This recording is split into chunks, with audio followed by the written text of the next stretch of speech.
की बर्बादी हो जाएगी। इसलिए एक ही शादी करनी चाहिए। और एक बात बताऊं, शादी दूसरी करवो तो हम लोग ही तो शिकायत है।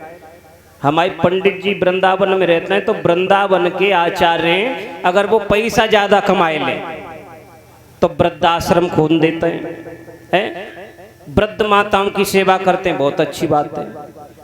और हम लोग हमारी तरफ के भाई पैसा तो शास्त्रियों के पास भगवान की कृपा से हो ही जाता है, हमारी तरफ के पैसे वाले हो जाएं तो वृंदावन की ओर निकल जाते हैं।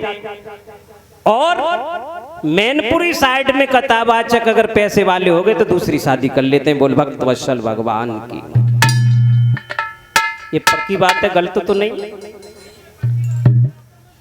तो महाराज उत्तानपाद कहने लगे भैया नारद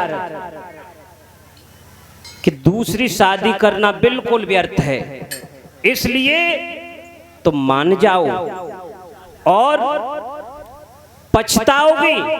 उसी वक्त एक कहानी सुनाने लगे कि देखो दो सौत थी, सौत चून की बुरी कहते हैं, सौत चून की बुरी।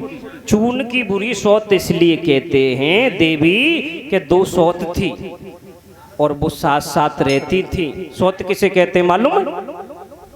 यानी दो शादी कर ले, कोई भी हो दो शादी कर ले, उसकी दो बहुएं, वो सौत हो गई। तो अब सौत थी, उनमें 36 को आंकड़ा पड़ो रहे तो रोज। और तामे बड़ी सौत ऐसी कि एक बार धमकूटा नाय कर लेती छोटी बाई को, तब तक बाकी रोटी नाय पचती, रोज मारती। एक दिना छोटी सौत लला अपने मायके चली गई है। अब बाकू चैन ना पड़ रहो, अब सोचने लगी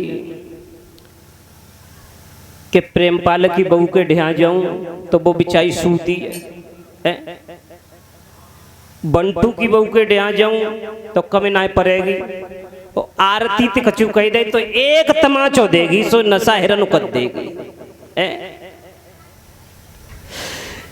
इसलिए अब क्या करूं, बाकी कहूं दारे नाय गरी आए सोई बान चून की सौत बनाए लई, और चून की सौत बनाए के नाक मुंह बाके बनाए दे, आंखें नमक की कंकरी लगाए दे, और बाके गहरे गहरे ओट रची दे, धोती पहराए दे, और सुबाई दे उड़ाए के। चूंकि लड़नो है बापू तो रोज की आदत पड़ी। अब सुबह सुबह कह रही है अरे पगली जग जा, अब तो आज तो जग जा, आज तो तू जगियू ना है। अब का जिंदी सो सुन ले, वो जिंदी को वो मरी नाई, वो तो चून की। तो कह रही है अरे पगली अब तो जग जा। अब का सुने ऐसी बात तो लड़ाई करनी, कैसू लड़ाई करनी। हाय गई और रजाई उघार के बाकू बायल लिकारो, वो दे कछुली दे झबिया दे चीमटा, बाकू ऐसो मारो इतना मारो के बाकी टुकड़ा टुकड़ा टुकड़ा टुकड़ा कर दे, और लेके वो चूल्हे में जत्ती हुई आंच में झोंकी दे। सौत चून की आंच में डाल दई, ले सौत चूल्हे में चली जा। अब तो जो नमक जो आंखों में लगा था, आंखें बनाई थी, वो ही नमक गरम हुआ, और गरम नमक हुआ और एकदम ऐसा नमक ने उछिट्टा भरा कि सौत की एक आंख फूट गई। बोले भक्त वत्सल भगवान की। तो जब चून की सौत ने आंख फोड़ दी तो महाराज कहने लगे अब काय को पागल है रही हूं, हाड़ मास की आ गई तो जीवन हराम कर देगी। तो भैया हम तो बस यही कहते हैं कि दूसरी शादी करबो तो बिल्कुल बेकार है।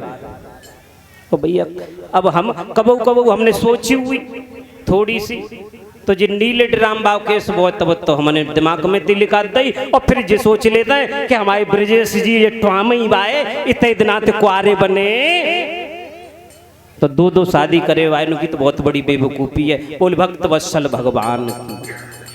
स्वामी भाई ये कहते हैं कि काऊ न काऊ बहाने थे तुम जी बतावो तो कि हाँ जी लांगोरा आता है, काऊ न काऊ बहाने से तुम्हें बतावो नहीं जी, हम तो पीछे कहते हैं। कोई बात ना है, सब घर की सरकार है, यहाँ को है।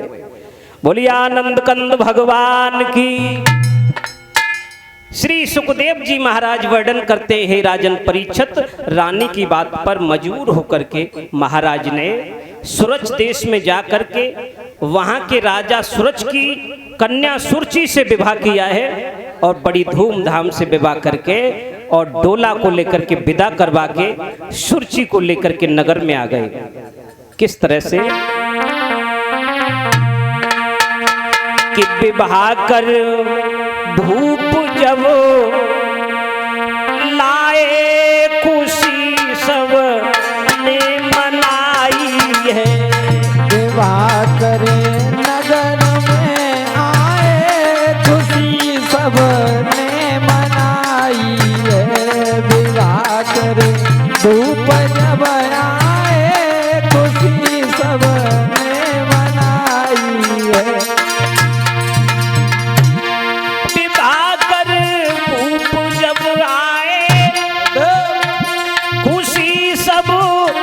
मनाई है। के पहली रानी घर में थी, दूसरी सूरज आई है। के पहली रानी घर में थी, के सूरजी दूजी आई है।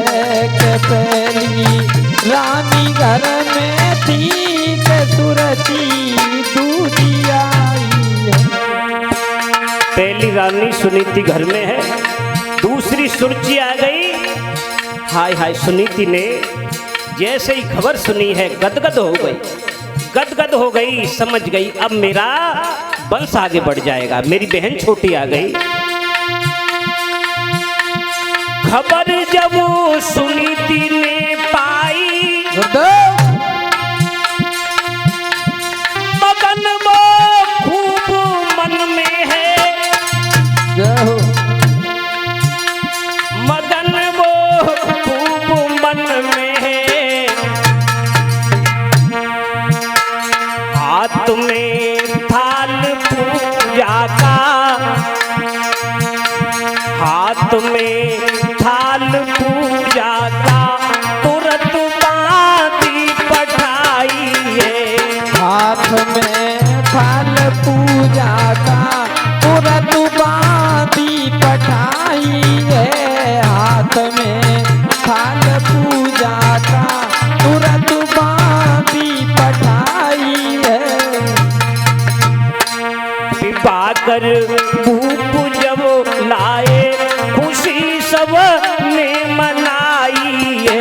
विवाह करे नगर में आए खुशी सब ने मनाई है। विवाह करे धूप जब आए खुशी सब ने मनाई है।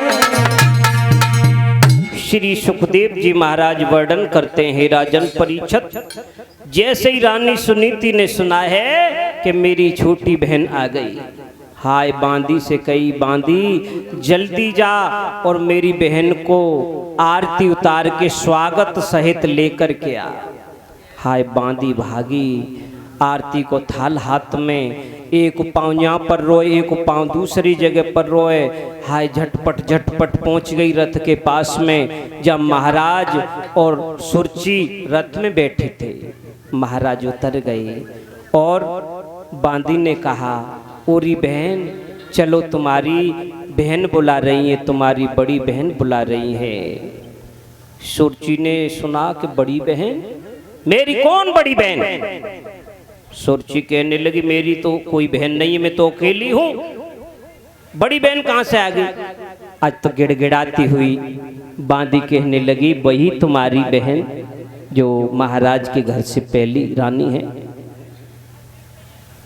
जो मंच के पीछे हैं लोग सभी सामने आ जाएं, मंच के जो पीछे हैं सभी आ जाएं और शिक्षा सभ्यता को, आपकी शिक्षा सभ्यता को बहुत बहुत धन्यवाद है। बात जोर से नहीं करें और सभी मंच से आगे आ जाए। इधर में भक्तों